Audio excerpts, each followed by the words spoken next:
तो कोई तुम पर क्रोध करे, कोई तुम्हें गाली दे, तितिक्षा और शांति, तो सहज भाव से स्वीकार कर लेना कि उसके भीतर क्रोध उठा, इसलिए उसने गाली दी, बेचारा नाहक उसने कष्ट पाया, स्वीकार कर लेना। इसको तुम अपने भीतर कांटा मत बनने देना।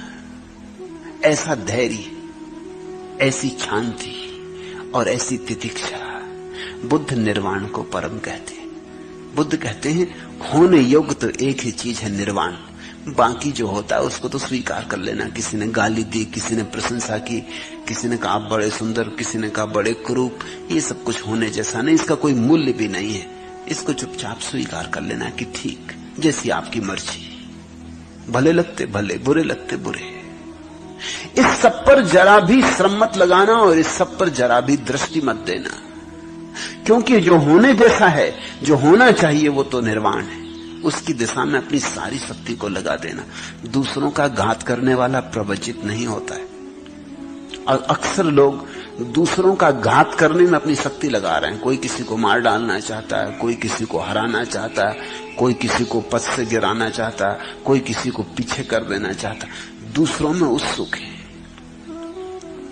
अपने में उनकी कोई उत्सुकता ही नहीं। दूसरे का घात करने वाला प्रवज्जित नहीं होता।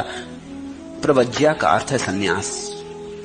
सन्यासी वही है जो कहता है मैं अपने निर्वाण की खोज कर रहा हूं, मेरे निर्वाण का किसी दूसरे से कोई लेना देना नहीं, कोई प्रतिस्पर्धा नहीं। तुम जिस पद पर हो मजे से रहो, तुम्हारे पास जो है तुम मजे से भोगो, तुम जैसे हो ठीक, ये तुम जानो, इसमें मेरा कुछ लेना देना नहीं। सन्यासी का अर्थ है जिसकी दूसरे से प्रतिस्पर्धा नहीं, जो किसी तरह की ईर्ष्या में नहीं है।